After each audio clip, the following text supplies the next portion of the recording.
Bon, étant donné que je suis pas une pro des vidéos et des tutos en vidéo, je me suis trompée de touche. J'ai donc arrêté la première vidéo, donc je continue sur une deuxième vidéo. Donc voici la suite. Donc là j'ai fait tout mon rang en commençant par récupérer la maille endroit, 2 mailles envers, récupérer 2 mailles endroit, 2 mailles envers, récupérer 2 mailles endroit, etc. Jusqu'à arriver à la fin, où à la fin je récupère une maille endroit. Je me retrouve donc avec une maille endroit au début et à la fin que j'ai récupérée. Au démarrage, vous commencez les rangs provisoires comme vous voulez. Moi, je les démarre à la continentale. Vous faites comme vous voulez. Il n'y a pas d'importance.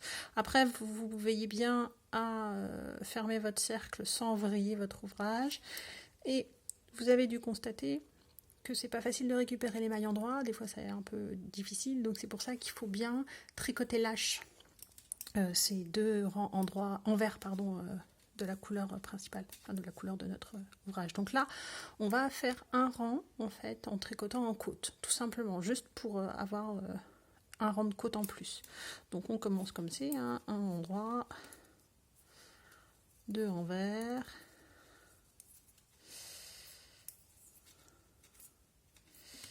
deux endroits,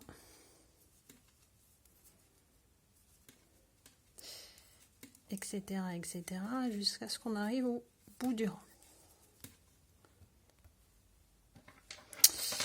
Alors, voilà, j'ai fini mon rang complet.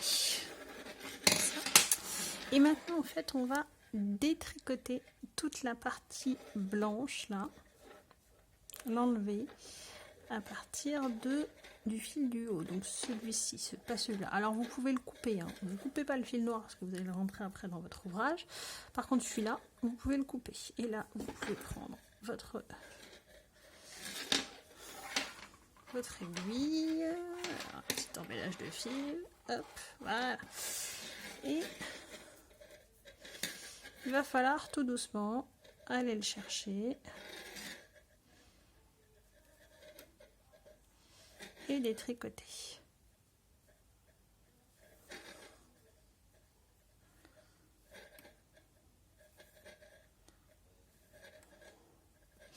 Et au fur et à mesure qu'on va détricoter, ça va relâcher, détendre les mailles ici.